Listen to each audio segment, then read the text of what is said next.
Mes chers compatriotes, hôtes étrangers qui vivez parmi nous, à la veille du Nouvel An, je suis heureux de m'adresser à vous pour vous présenter mes vœux. Ce soir, mes pensées vont d'abord vers les êtres chers qui nous ont quittés. Je prie avec vous pour qu'ils reposent en paix. J'exprime ma compassion à nos malades et leur souhaite prompt rétablissement. Pour la deuxième année consécutive, je m'adresse à vous dans le contexte difficile de la pandémie Covid-19. Le virus est toujours là et le nombre de cas positifs est en nette augmentation depuis quelques semaines. Une fois de plus, j'appelle au respect des règles sanitaires, au port du masque et à la vaccination.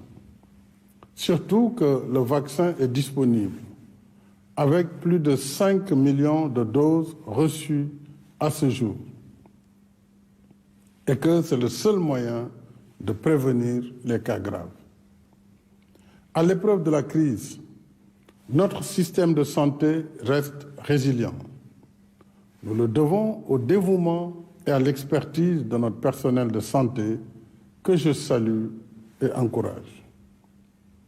Nous le devons aussi aux importants investissements consentis par l'État. Ainsi, les unités de tests PCR que nous avons installées dans nos 14 régions et les kits de tests rapides dénommés Saitou, mis au point par l'Institut Pasteur de Dakar, contribuent à faciliter les diagnostics. En outre, cette année encore, nous avons considérablement élargi notre carte sanitaire et relevé le niveau de notre plateau médical, avec, entre autres réalisations, 5 hôpitaux dotés d'équipements de dernière génération à Sédhiou, Kaffrine, Kédougou, Touba et Agnam. La mise aux normes de 9 services de réanimation et 12 services d'accueil des urgences. L'acquisition de nouveaux équipements, scanners, IRM, appareils d'endoscopie, de mammographie et accélérateurs de particules pour la radiothérapie. Nous avons également lancé le chantier du Centre national d'oncologie dédié à la lutte contre le cancer et celui de la polyclinique moderne de l'hôpital principal de Dakar, ce qui contribuera à réduire sensiblement les évacuations sanitaires coûteuses. S'agissant des ressources humaines, 545 médecins et 1800 personnels paramédicaux ont été recrutés. Nous déployons tous ces efforts dans un contexte mondial difficile, marqué par le renchérissement des importations à cause de la perturbation des chaînes de logistique, du coût élevé du fret et des restrictions sévères sur l'offre de biens et services. En dépit de cette conjoncture économique défavorable, nos finances publiques restent performantes. Ainsi, les recettes budgétaires de 2021 ont enregistré une hausse de 139 milliards, soit un accroissement de 5% par rapport à l'année 2020. C'est ce qui nous a permis de couvrir les dépenses de résilience liées à la Covid-19, aux inondations, au programme Xëyu Ndaw ñi et aux subventions du secteur de l'électricité. De plus, l'État continue de déployer d'importants efforts pour contenir la flambée des prix. Ainsi, pour la farine, le taux de la TVA a été ramené de 18 à 0% et celui des droits de douane de 5 à 0%. Sur l'huile, la taxe d'ajustement a baissé de 5%. Pour le riz, la suspension de la TVA reste maintenue. En outre, les prix homologués du gaz butane sont restés stables, alors que ceux du carburant n'ont pas connu de hausse. Les mesures de résilience face aux chocs extérieurs montrent aussi notre vulnérabilité vis-à-vis de l'étranger et la nécessité de réaliser au plus vite notre souveraineté alimentaire à la faveur du plan d'action prioritaire, ajusté et accéléré, dont l'agriculture, la pêche et l'élevage restent les piliers majeurs. C'est pourquoi l'État a consenti un investissement de 60 milliards de francs CFA en matériel et intrants agricoles pour la campagne agricole qui a généré des récoltes en hausse, notamment pour le riz, l'arachide, le manioc, le niébé, le coton, entre autres spéculations. En soutien aux producteurs, le prix plancher du kilogramme d'arachide a été maintenu à 250 francs CFA.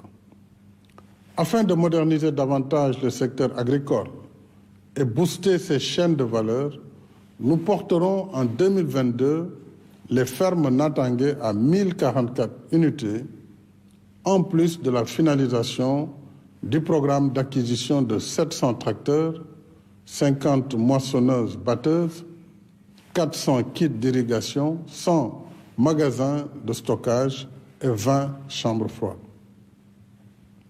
S'agissant de l'élevage, la subvention de l'achat de génisses laitières à haut potentiel génétique a été portée à 50% sur une durée de 10 ans. S'y ajoutent 8,5 milliards du projet d'appui et de valorisation des initiatives entrepreneuriales en faveur des femmes et des jeunes actifs dans les filières de l'élevage. Quant au secteur de la pêche, il a bénéficié d'importants investissements, dont l'acquisition d'un aéronef et la réhabilitation de 6 vedettes pour la lutte contre la pêche illicite, non déclarée et non réglementée. La distribution à ce jour de 2257 moteurs au titre du programme de soutien à la pêche artisanale. Un programme test de 269 balises pour la géolocalisation des embarcations de pêche artisanale dans les régions de Dakar, Thiès, Louga, Saint-Louis, Fatick et Ziguinchor, et l'acquisition de 55 camions frigorifiques. C'est dire que le gouvernement reste dans le temps de l'action et du travail qui façonne le visage du Sénégal émergent par la réalisation d'infrastructures de développement sur l'étendue du territoire national, notre pays est en plein chantier. Le 27 décembre dernier, nous avons inauguré la première phase de la ligne du TER de Dakar à Diamniadio, qui sera prolongée jusqu'à l'aéroport international Blaise Diagne. D'autres projets également importants dans l'amélioration de la circulation des personnes et des biens ont été finalisés, notamment les routes Fadiara-Bakel, Tambacounda-Goudiri, la boucle du Blouf entre Tandiem, Thionkessil, Balengor et Koutangor, la route Kaffrine-Nganda, les emblématiques ponts de Foundiougne et Marsassoum, ainsi que les autoponts du rond-point de Yoff et de la cité Lobat Fall. 30 chantiers sont actuellement en cours, dont la ligne du bus rapide transit, BRT, qui reliera Guédiawaye à la gare de Petersen, l'autoroute Mbour-Fatick-Kaolack, l'axe routier Sénoba-Ziguinchor-Mpac, la route Goudiri-Kidira-Bakel, les ponts de Baïla et Djouloulou et les autoponts de Kermassar et Cambérène. En outre, le montage technique et financier de l'autoroute du Nord, Dakar-Tivaouane-Saint-Louis, et du chemin de fer Dakar-Tambacounda est en cours. Conformément à notre politique d'équité territoriale, le Sénégal de tous, nous avons aussi démarré un programme spécial de désenclavement portant sur plus de 2500 km de routes sur l'étendue du territoire national pour une durée de 3 ans. Les chantiers de ce programme spécial mobiliseront 60 entreprises sénégalaises, plus de 300 sous-traitants et généreront plus de 50 000 emplois. Ce programme comprendra, entre autres chantiers, le Dandemayo sur 150 km avec une dizaine de ponts, la deuxième boucle du Boudié sur plus de 80 km, la boucle du Fogny, la route Mekhe-Pekes-Darumarnan, Bambey-Baba Garage, Kër Sambakan, Toubatoul, Baba Garage, Mekhe, Diogo, Fass Boye, Khombol, Thiadiaye, Nguéniène, la route Bandafassi, Dindéfelo et Kédougou, Fongolembi. Sur le transport urbain et interurbain, nous avons procédé au rééquilibrage de la concession de l'autoroute à péage Dakar-Diamniadio-AIBD après 2 années de renégociation du contrat initial qui remonte à 2009. Désormais, la société concessionnaire est ouverte à l'actionnariat national. La redevance domaniale annuelle qui était de 1 000 francs CFA seulement dans l'ancien contrat est maintenant fixée à 2% du chiffre d'affaires de la société avec un minimum de 800 millions par an à payer au Trésor public. En outre, les clauses et échéances de partage des revenus tirés de la concession sur la période 2021-2044 ont été révisées et l'État percevra à ce titre 13 milliards de francs CFA par an. Enfin, l'autoroute sera éclairée jusqu'à l'aéroport. Et pour 5 ans, il n'y aura pas de hausse des tarifs du péage. Je suis également heureux d'annoncer que nous engagerons en 2022 la modernisation du réseau de transport en commun de la région de Dakar. La première phase portera sur l'acquisition de 400 bus sobres en carbone pour desservir 14 lignes. Dans le domaine portuaire et du transport maritime, notre pays change de niveau pour se hisser aux meilleurs standards internationaux avec 2 investissements majeurs.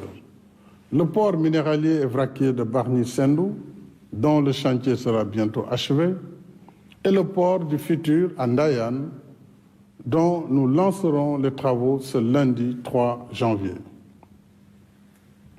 Au-delà de ces infrastructures lourdes, nous poursuivons également les politiques novatrices d'équité territoriale et d'inclusion sociale dans nos villes et nos campagnes. Parce que tout le Sénégal mérite de vivre dans des conditions décentes. C'est pourquoi le PUDC, le Promoville, le Puman et le PACASEN réalisent des infrastructures et services sociaux de base de Wakhinane Nimzat à Keur Massar, de Ouakam à Mbouban, de Keur Bara Tambédou à Wali Diala, Fourdou, Djalambéré et Bagaya.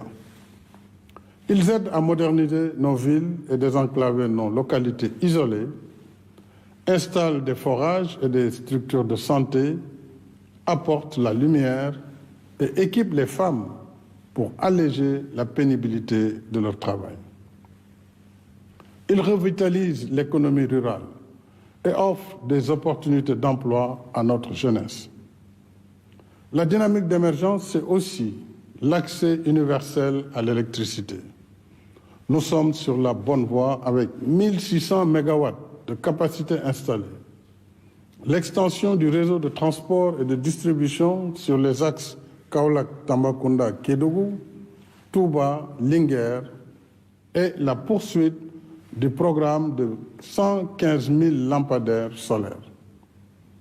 Nos performances seront encore meilleures avec l'exploitation de nos ressources gazières et pétrolières à partir de 2023. Dans l'esprit d'une gestion transparente, prudente et solidaire de ces ressources, j'ai tenu lors du Conseil présidentiel du 21 décembre dernier de larges concertations sur le projet de loi relatif à la répartition et à l'encadrement de la gestion des recettes issues de l'exploitation des hydrocarbures. Je salue la participation des représentants du secteur privé, de la société civile et de l'opposition à ces concertations. Une fois adaptée, cette législation inédite contribuera à sécuriser l'utilisation optimale des recettes tirées des hydrocarbures pour les besoins de développement économique et social des générations actuelles et ceux des générations futures. Nous traduirons ainsi en obligation légale l'exigence morale de solidarité intergénérationnelle. Mes chers compatriotes, pour un Sénégal qui se développe en comptant sur toutes ses forces vives, les jeunes et les femmes restent au cœur de mes préoccupations. Il nous faut davantage d'inclusion sociale par l'éducation, la formation professionnelle et technique, l'emploi et le soutien aux activités génératrices de revenus. À ce titre, nous poursuivons la mise en œuvre du programme d'urgence Xëyu Ndaw ñi, issu du Conseil présidentiel du 22 avril dernier, est doté de 450 milliards sur 3 ans, en soutien à l'emploi et l'insertion socio-économique des jeunes. Dans ce cadre, 5 000 enseignants ont été recrutés à titre exceptionnel, en plus des 3 100 sortants des écoles de formation. En outre, nous avons réceptionné 14 centres de formation de proximité, allant de Tchoubalel à Bounkiling, Médina Gounass et Goudiri. À ce jour, la DER/FJ a directement financé plus de 130 000 bénéficiaires. Elle continue d'appuyer les populations cibles actives dans les secteurs de l'agriculture, de l'artisanat, de la pêche et du numérique, dont 192 start-up ont bénéficié d'un financement de 5 milliards. Avec l'innovation majeure du nanocrédit, la DER octroie dans ses 65 points de service à travers le pays des financements de proximité à des taux d'intérêt bas en soutien à de braves femmes et jeunes.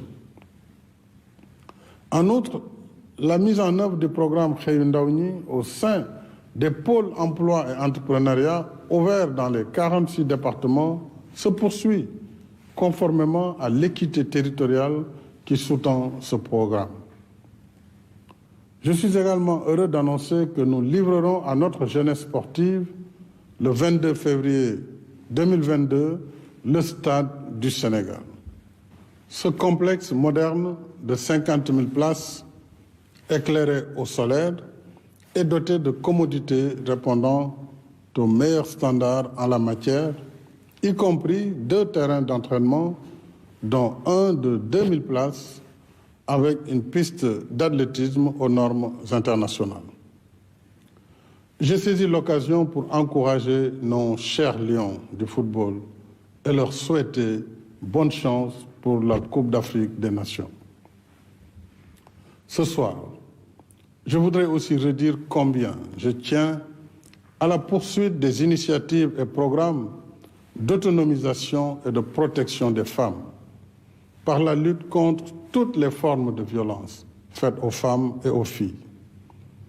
Parce que les femmes sont grand-mères, mères, épouses, sœurs, filles et nièces, toute violence contre une femme est une blessure faite aux valeurs qui soutiennent l'harmonie de la famille et de la communauté. En améliorant la condition féminine, nous aidons à transformer positivement notre société. Mes chers compatriotes, l'année qui s'annonce verra notre pays assurer la présidence en exercice de l'Union africaine. C'est un honneur pour le Sénégal. mais surtout une responsabilité que nous assumerons en ayant à cœur la défense des intérêts de notre continent dans l'esprit panafricaniste qui a toujours animé notre diplomatie. 2022, c'est aussi l'année des élections locales en janvier et législatives en juin. En démocratie, une élection ne doit pas être source de violence, mais un éloge à la paix et un hymne à la liberté. Une élection, c'est l'occasion pour les citoyens, seuls dépositaires de la légitimité populaire, de choisir ceux et celles qui assumeront pour un temps la charge des affaires publiques en veillant sur le bien commun. Nos convictions et nos choix peuvent être différents.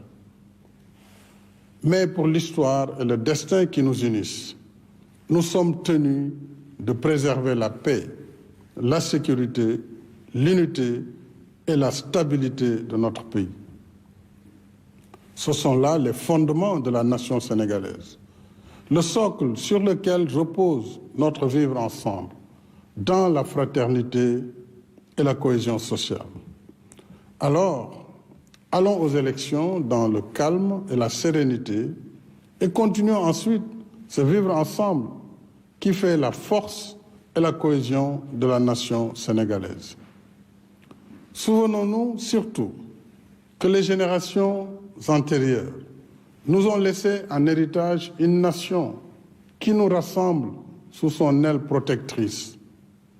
Si nous voulons être dignes de nos anciens, notre responsabilité, ce qui fera notre mérite et notre honneur, c'est d'entretenir ce patrimoine commun et de l'offrir en viatique à nos enfants, afin que de génération en génération, cette nation reste toujours debout, plus unie et plus forte. Pour ma part, je continuerai d'y consacrer toutes mes forces pour que vive le Sénégal dans la paix, la stabilité et la prospérité. À toutes et à tous, mes chers compatriotes, j'exprime mes sentiments affectueux. Je vous adresse mes meilleurs vœux de paix, de bonne santé, de bien-être et de réussite. Bonsoir et dewenati.